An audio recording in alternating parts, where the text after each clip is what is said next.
नमस्कार, राज्यों की जंग में आपका स्वागत है। मैं हूं अखिलेश शर्मा।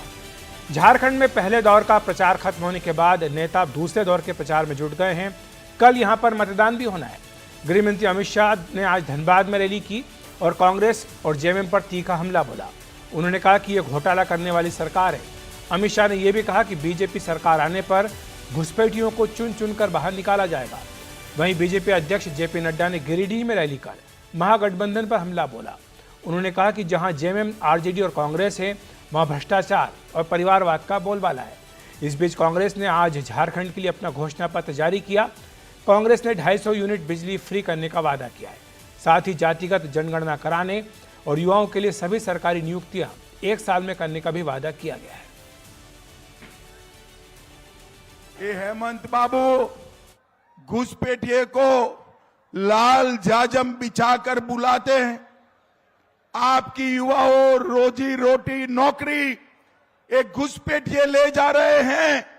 हमारी आदिवासी बहनों से दूसरी, तीसरी, चौथी शादी कर कर उनकी जमीन कब्जाते हैं। मैं आज धनबाद वालों कहकर जाता हूं, भाजपा सरकार बना दो।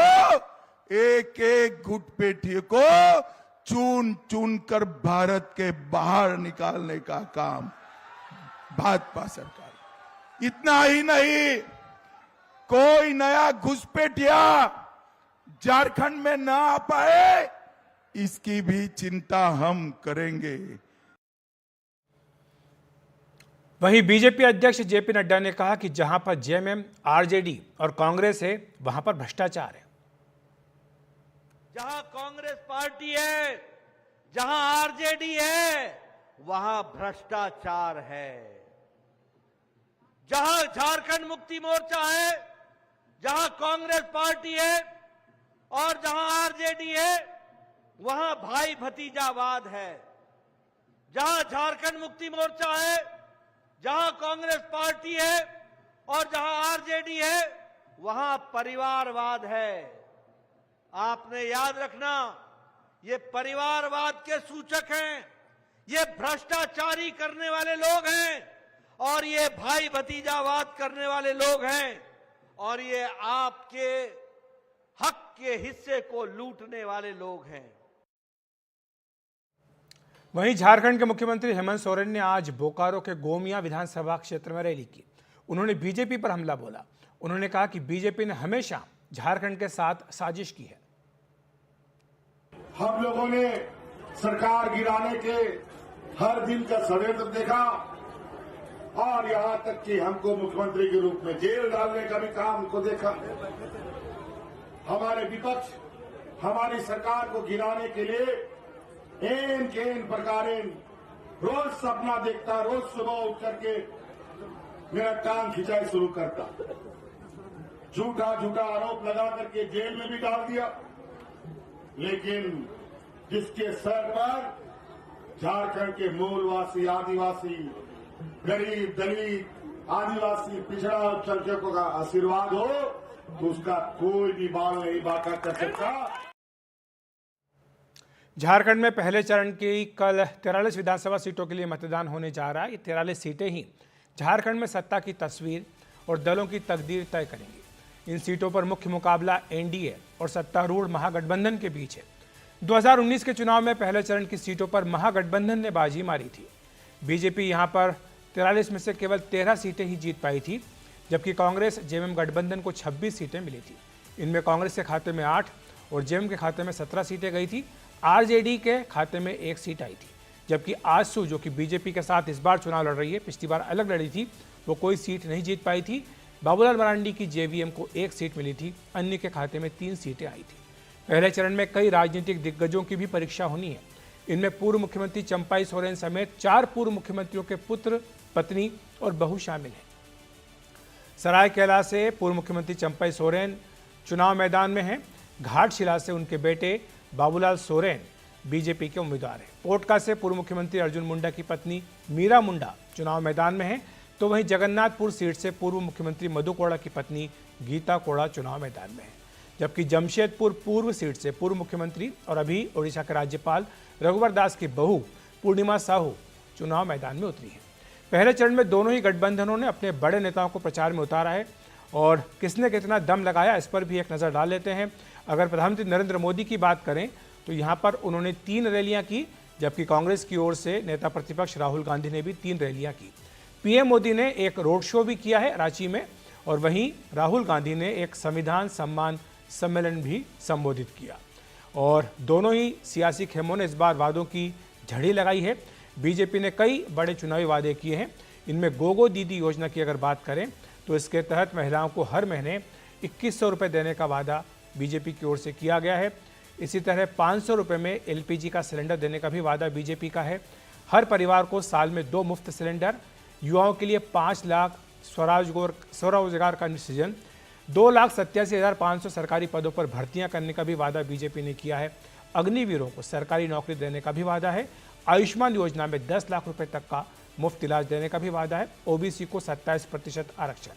अगर महागठबंधन की बात करें तो उसके पिटारे में भी एक से बढ़कर एक वादे हैं। मैया सम्मान योजना के तहत हर महीने 2,500 रुपये देने का वादा है। सभी परिवारों को 450 रुपये में एलपीजी सिलेंडर, प्रति व्यक्ति 7 किलो राशन, 10 लाख युवाओं को नौकरी और रोजगार तथा 15 लाख रुपए का स्वास्थ्य बीमा देने का वादा महागठबंधन का है। अनुसूचित जनजाति को 28, अनुसूचित जाति को 12 और ओबीसी को 27% आरक्षण। मुफ्त की रेवड़ियां बांटने की जंग में किसे कितना लाभ मिलता है ये तो चुनाव नतीजे आने के बाद ही पता चलेगा, लेकिन ज़मीन पर क्या हालात रहे, पहले चरण के लिए जो प्रचार हुआ उसमें किसने कितना जोर लगाया है और जो वादे किए इनका ज़मीन पर कितना असर है, इसी पर चर्चा करने के लिए हमारे साथ हमारे 4 खास सहयोगी मौजूद हैं जिन्होंने की चप्पा चप्पा छान मारा है झारखंड में। हमारे साथ मनीष कुमार हैं जो कि जमशेदपुर में है, रांची से हमारे साथ प्रभाकर हैं, हमारे साथ अनुराग द्वारी भी हैं और सिकता देव भी हमारे साथ जुड़ गई हैं। सिकता, शुरुआत आपसे करूंगा। बीजेपी ने बांग्लादेशी घुसपैठियों को इस बार एक बड़ा मुद्दा बनाया है। आज भी हम गृहमंत्री अमित शाह को सुन रहे थे जिन्होंने एक बड़ी रैली को संबोधित किया, वो भी बार बार इसी मुद्दे का जिक्र कर रहे थे। ये कितना बड़ा मुद्दा है और ज़मीन पर इसका क्या असर आपको देखने को मिल रहा है? अब अखिलेश, जब हम कार्निवल को लेकर झारखंड के अलग अलग इलाकों से गुजरे, कुछ इलाके ऐसे हैं जहां पर दूसरे चरण में मतदान होना है। हालांकि जिस भी चरण में मतदान होना है वहां पर बीजेपी इसे बड़े जोर शोर से ये मुद्दा उठा रही है, अपने वोटरों को ये समझाने की कोशिश कर रही है कि आपको किस तरह का खतरा है इस वक्त जो आपको समझ में नहीं आ रहा और आपका भविष्य भी खतरे में है।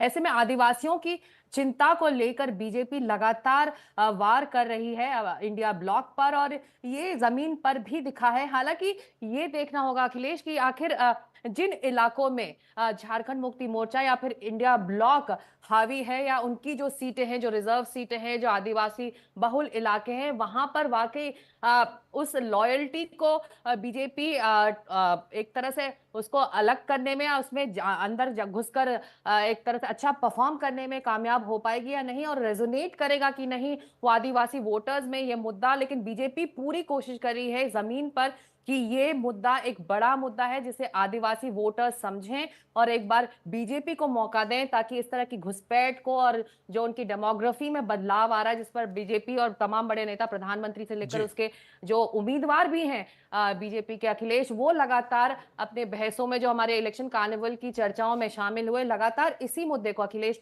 उठाते रहे। तो बीजेपी के लिए ये बहुत बड़ा मुद्दा है, लेकिन देखना होगा कि आदिवासी वोटर्स में ये रेजोनेट करता है या नहीं।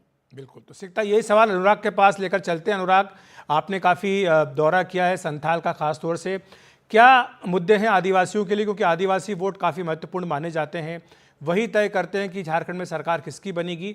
उनके लिए क्या बड़े मुद्दे हैं इस चुनाव में? बिल्कुल अखिलेश जी, और देखिए कहीं ना कहीं संथाल परगना उनके लिए हमेशा से एक उर्वरक ज़मीन रही है। अगर झारखंड मुक्ति मोर्चा की बात करें, खुद शिबू सोरेन को हमेशा से दिशुम गुरुजी कहा जाता है। दिशुम भी एक संथाली शब्द ही है जिसका मतलब होता है देश, यानी देश का गुरुजी।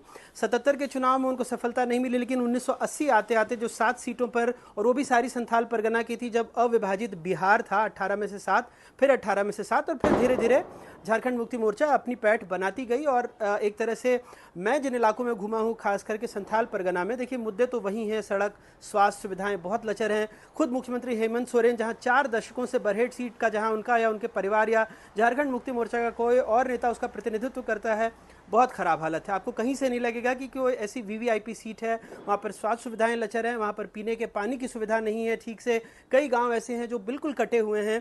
तो ये सारी जो बातें होती हैं वो तो हैं ही, लेकिन कुछ ऐसी जगहें हैं वाकई, जैसे पाकुड़ में ही आप ले लीजिए, संथाल परगना में जो जमाई टोले बन गए हैं। तो लोगों के बीच ऐसा नहीं है कि ये बात नहीं है, लोग भी समझ रहे हैं, क्योंकि जो वहाँ बांग्ला बोलते हैं, मैं भी उसी इलाके का हूँ, तो जो वहाँ का बांग्ला या उनका पहनावा है वो अगर कोई बांग्लादेश से आ रहा है उनके पहनावे से भिन्न है। तो खुद देवघर के भी कई इलाके हैं, या फिर पाकुड़ का इलाका कह लीजिए, साहिबगंज के कुछ इलाके कह लीजिए, या दुमका के पास आसपास के इलाके कह लीजिए, वहाँ पर ऐसी चीज़ें थोड़ी बहुत दिखने तो लगी हैं। और बीजेपी जितने ज़ोर शोर से इस मुद्दे को उठा रही है तो कुछ लोग इसकी बातें भी करने लगे हैं, लेकिन मूल मुद्दे जैसा मैंने कहा कि वही सड़क, स्वास्थ्य और शिक्षा, ऐसे मुद्दों पर, रोजगार के मुद्दों पर, जैसे हमने एक लंबी दूरी उन लोगों के साथ तय की जो आज भी मैं अपने बचपन से देख रहा हूं कि साइकिल में कई क्विंटल कोयला लादकर लंबी दूरी तय करते हैं ताकि 2 वक्त की रोटी कमा सके। आज भी वही हालत है, तो बदला क्या है? बिल्कुल, तो बुनियादी मुद्दे अब भी हावी हैं। हमारे साथ मनीष भी है। मनीष जमशेदपुर में है। जमशेदपुर का बड़ा दिलचस्प इतिहास आप ही बता रहे थे मनीष की, जो 2 सीटें हैं यहाँ पर, दोनों विधानसभा सीटें जब तक बीजेपी नहीं जीती तब तक राज्य में सरकार उसकी नहीं बनती है। तो ये इतिहास है, इसका सम्मान करने के लिए बीजेपी ने क्या योजना बनाई है? देखिए, बीजेपी ने इस बार पूरे जो झारखंड के लिए अपनी चुनाव की रणनीति एक ही रखी है कि बीजेपी के जितने शीर्ष नेता हैं, केंद्रीय मंत्री हो, प्रधानमंत्री हो, केंद्रीय गृह मंत्री अमित शाह हो, इन सभी ने मिलकर जो पहले चरण के 43 विधानसभा सीटों पे मतदान होना है, वहां पर इनके सारे केंद्रीय मंत्री हो या राज्यों के मुख्यमंत्री हेमंत बिस्वा शर्मा, शिवराज सिंह चौहान, सभी प्रचार करने के लिए पहुंचे। जो कल का जो चरण है, 43 में से जो 20 सीटें हैं वो अनुसूचित जनजाति यानी कि आदिवासियों के लिए सुरक्षित हैं। झारखंड में अखिलेश, आपको मालूम है कि 28 आदिवासियों के लिए सुरक्षित सीट है। तो कल का जो चरण है वो ये इस चुनाव की दशा और दिशा तय कर देगा। कल पता चल जाएगा कि बीजेपी का जो घुसपैठियों का जो पूरा मुद्दा है वो कितना प्रभावी या कितना कारगर है। अगर ये मुद्दा चला तो आदिवासी वोटरों का जो एक तरह से लोकसभा चुनाव या पिछले विधानसभा चुनाव में झारखंड मुक्ति मोर्चा की तरफ उनका एकजुटता या कहिए या उनका जो अधिकांश वोटों का झुकाव जो जेएमएम और इंडिया गठबंधन की तरफ था, अगर उसमें इरोजन होता है तो निश्चित रूप से भाजपा का सत्ता में वापसी का जो सपना है या जो उनका लक्ष्य है वो पूरा होगा। लेकिन साथ ही साथ कल का चुनाव ये भी तय करेगा कि जो हाल में हेमंत सोरेन सरकार की 3 स्कीम रही है,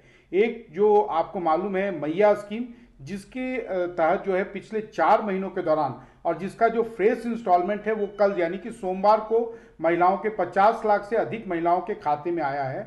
अगर वो उनका तुरुप का पत्ता है, वो कहते हैं ट्रम्प कार्ड है उनका, अगर वो चल गया तो निश्चित रूप से हेमंत सोरेन सरकार शायद पहली सरकार होगी जो सत्ता में वापसी कर सकती है। और साथ ही साथ झारखंड में इसके अलावा इस सरकार की 2 और बड़ी स्कीम रही है। एक यहाँ बिजली का जो बिल माफ किया गया है उसका भी जमीन पर जो है खासकर ग्रामीण इलाकों में काफी असर दिख रहा है। और एक आबुआ आवास है जो कि एक तरह से प्रधानमंत्री आवास की तरह का स्कीम है, जिसके कारण आप गांव में जाएंगे तो हेमंत सोरेन सरकार के खिलाफ उतनी ज्यादा एंटी इनकम्बेंसी प्रचार के दौरान तो नहीं दिख रही थी। अखिलेश, तो यही सवाल प्रभाकर आपसे भी मनीष बहुत दिलचस्प इतिहास बता रहे थे कि जमशेदपुर में जो दोनों सीटें जब तक बीजेपी नहीं जीतती तब तक वो राज्य में नहीं जीत पाती, लेकिन झारखंड का ये भी इतिहास है प्रभाकर की, जो सत्तारूढ़ दल होता है वो बहुमत के साथ दोबारा सत्ता में वापसी नहीं कर पाता। तो ऐसे में जेएम कांग्रेस के सामने क्या चुनौती रहेगी?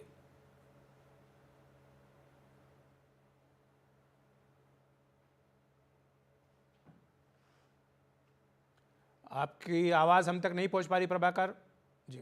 जी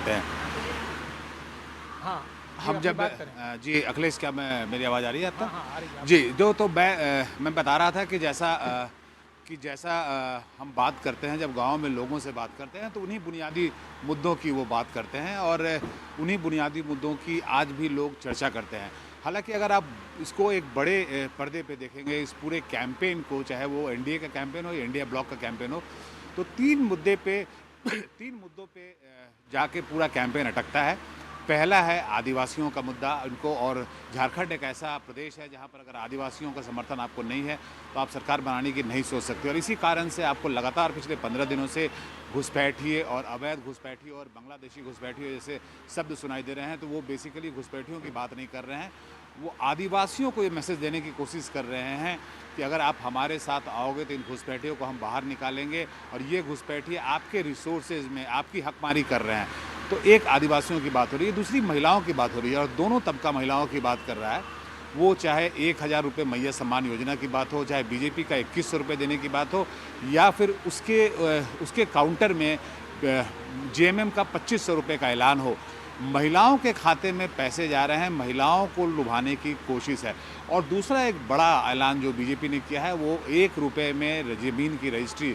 अखिलेश, हम सब समझते हैं अगर हमारे घर में ज़मीन हो या मकान हो, अगर घर की महिलाओं के नाम पर रजिस्टर हो तो वो एम्पावर्ड होती हैं उससे। और इस योजना का यही लाभ है कि लोग वो रजिस्ट्री फ़ी बचाने के लिए अपने घर की महिलाओं के नाम पे प्रॉपर्टी देंगे, जिससे उनका एम्पावरमेंट होगा। और तीसरा जो तबका है जिसे दोनों टारगेट कर रहे हैं वो युवा वो बेरोजगार एक बड़ा तबका है, जिसमें ये 5 लाख स्वरोजगार की बात कर रहे हैं, 1 लाख प्रति ईयर स्वरोजगार की बात कर रही है बीजेपी।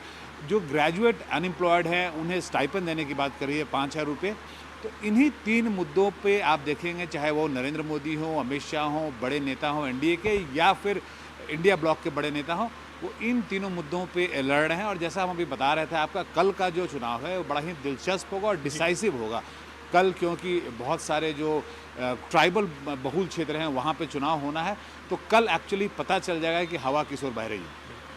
शुक्रिया आपका प्रभाकर, मनीष, अनुराग और सिकता हमारे साथ जुड़ने के लिए, विस्तार से समझाने के लिए कल का जो मतदान है वो कितना महत्वपूर्ण है, और कल के मतदान में ये तय हो जाएगा कि झारखंड में सरकार किसकी बनेगी। एक छोटा सा ब्रेक ले रहे हैं, ब्रेक के बाद तुरंत हाजिर होते हैं।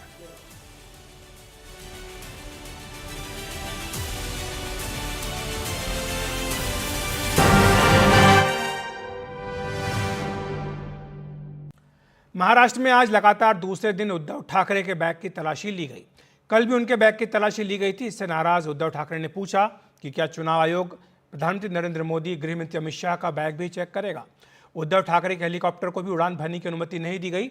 उन्हें मराठवाड़ा के औसा की सभा खत्म कर उमारगा जाना था, लेकिन पीएम की सोलापुर में रैली होने की वजह से उड़ान नहीं भरने दिया गया। इस बीच चुनाव आयोग के सूत्रों ने कहा कि 2024 के लोकसभा चुनाव के दौरान भी बिहार में भी इसी तरह का मुद्दा उठाया गया था।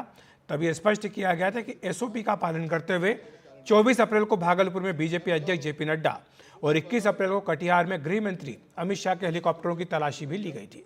मुख्य चुनाव आयुक्त राजीव कुमार ने मौजूदा चुनाव में भी निष्पक्षता बनाए रखने के लिए सभी नेताओं के हेलीकॉप्टरों की जांच सुनिश्चित करने के लिए सभी एजेंसियों को निर्देश दिए हैं। धन्यवाद। जय महाराष्ट्र, आनंदात राहा। महाराष्ट्रातले आपले सगळे। तो राज्यों की जंग में आज इतना ही। नमस्कार।